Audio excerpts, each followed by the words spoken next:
Capítulo 22. Jesus respondeu novamente, falando-lhes por meio de parábolas, dizendo: O reino dos céus é semelhante a um rei que preparou as bodas de seu filho.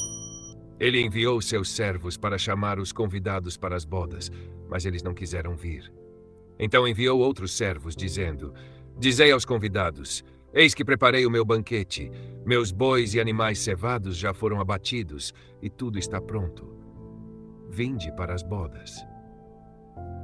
Eles, porém, não fizeram caso e foram embora. Um para o seu campo, outro para o seu negócio. Os demais agarraram os servos, maltrataram-nos e os mataram. O rei, cheio de indignação, enviou seus exércitos, exterminou aqueles homicidas e incendiou a cidade deles. Então disse aos seus servos: As bodas estão prontas, mas os convidados não eram dignos. Ide, portanto, às encruzilhadas dos caminhos e convidai para as bodas todos os que encontrardes. Os servos saíram pelos caminhos e reuniram todos os que encontraram, maus e bons, e a sala das bodas ficou cheia de convidados reclinados à mesa. O rei entrou para ver os convidados e percebeu ali um homem que não estava vestido com a veste nupcial. E disse-lhe: Amigo, como entraste aqui sem a veste nupcial? Mas ele ficou em silêncio. Então o rei disse aos serventes: Amarrai-lhe os pés e as mãos e lançai-o nas trevas exteriores. Ali haverá choro e ranger de dentes. Pois muitos são chamados, mas poucos são escolhidos. Então os fariseus retiraram-se e fizeram um plano para apanhá-lo em alguma palavra. Enviaram-lhe seus discípulos, junto com os herodianos, dizendo: Mestre, sabemos que és verdadeiro e que ensinas o caminho de Deus segundo a verdade, sem te deixares influenciar por ninguém, pois não consideras a aparência das pessoas. Dize-nos, pois, o que te parece? É lícito pagar imposto a César ou não? Jesus, conhecendo a malícia deles, disse: Por que me tentais, hipócritas? Mostrai-me a moeda do imposto. Eles lhe apresentaram um denário. Então ele lhes perguntou: De quem é esta imagem e esta inscrição? Responderam-lhe: De César. Então ele lhes disse: Dai, pois, a César o que é de César e a Deus o que é de Deus. Ao ouvirem isso, ficaram admirados e, deixando-o, foram embora. Naquele mesmo dia, aproximaram-se dele os saduceus, que dizem não haver ressurreição, e o interrogaram, dizendo: Mestre, Moisés disse: Se alguém morrer sem deixar filhos, seu irmão deve tomar a esposa e suscitar descendência para o irmão. Ora, havia entre nós 7 irmãos. O primeiro casou-se e morreu sem deixar descendência e deixou sua esposa ao irmão. O mesmo aconteceu com o segundo e o terceiro, até o 7º. Por fim, depois de todos, morreu também a mulher.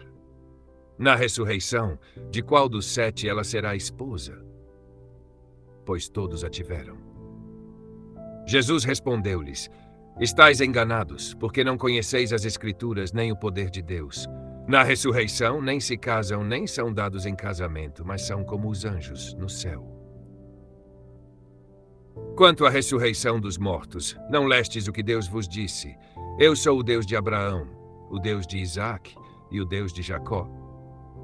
Ele não é Deus de mortos, mas de vivos.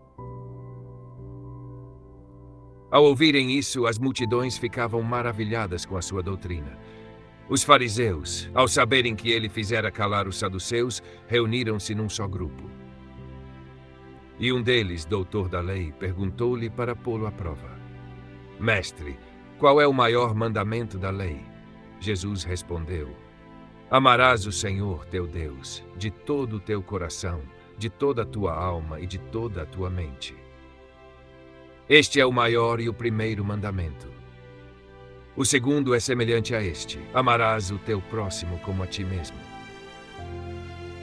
Desses 2 mandamentos dependem toda a lei e os profetas. Estando os fariseus reunidos, Jesus os interrogou, dizendo: O que vos parece a respeito do Cristo? De quem ele é filho? Responderam-lhe: De Davi. Ele então lhes disse: Como então Davi, movido pelo Espírito, chama Senhor, dizendo: Disse o Senhor ao meu Senhor: Senta-te à minha direita, até que eu ponha teus inimigos debaixo de teus pés. Se, pois, Davi o chama Senhor, como pode ele ser seu filho? E ninguém pôde responder-lhe uma só palavra, nem ousou alguém, desde aquele dia, interrogá-lo novamente. Comentário patrístico. São João Crisóstomo, obra Homilia em Mataião, homilia sobre o Evangelho de Mateus, especialmente as homilias 69 a 71. Autor São João Crisóstomo, 407, doutor da Igreja, patriarca de Constantinopla. São João Crisóstomo lê todo o capítulo 22 como uma revelação progressiva da rejeição de Israel e da transferência do chamado ao reino para todas as nações, unida a uma exortação moral severa contra a hipocrisia religiosa. Astor 1. A parábola das bodas, o chamado universal e a veste nupcial. Comentando a parábola do rei que celebra as bodas do filho, Crisóstomo afirma: as bodas são a união do Filho de Deus com a natureza humana. O banquete é a abundância dos bens espirituais e os servos enviados são os profetas e apóstolos. Centeno Mateus. Close quote. Para ele, o rei representa Deus Pai. O filho é o próprio Cristo, o esposo. Os primeiros convidados simbolizam Israel, que recebeu as promessas e os profetas, mas recusou o convite. A destruição da cidade é entendida como uma referência profética à queda de Jerusalém no ano 70, consequência da rejeição do Messias. Sobre o homem sem a veste nupcial, Crisóstomo é particularmente incisivo. Open quote. Não basta entrar no banquete, é necessário entrar transformado. A veste nupcial é a vida pura, a caridade e a conversão interior. Close quote. Aqui ele ensina que a entrada na igreja não garante a salvação. A veste nupcial não é algo externo, mas a vida segundo o Evangelho, especialmente a caridade. O silêncio do homem acusado indica a consciência culpada, incapaz de se justificar diante de Deus. Her 2. Dai a César o que é de César. Sabedoria divina e reta ordem. Ao comentar a questão do tributo, São João Crisóstomo observa que Cristo, open quote, não apenas escapa à armadilha, mas instrui toda a humanidade sobre a justa ordem das coisas humanas e divinas. Close quote. Ele explica que Cristo não despreza a autoridade civil, pois esta tem sua função legítima. Mas recorda que a alma, marcada pela imagem de Deus, pertence inteiramente a Ele. Assim como a moeda leva a imagem de César, o ser humano leva a imagem divina. Portanto, open quote, se o dinheiro deve ser devolvido àquele cuja imagem carrega, quanto mais a alma deve ser devolvida a Deus, pois traz gravada sua semelhança.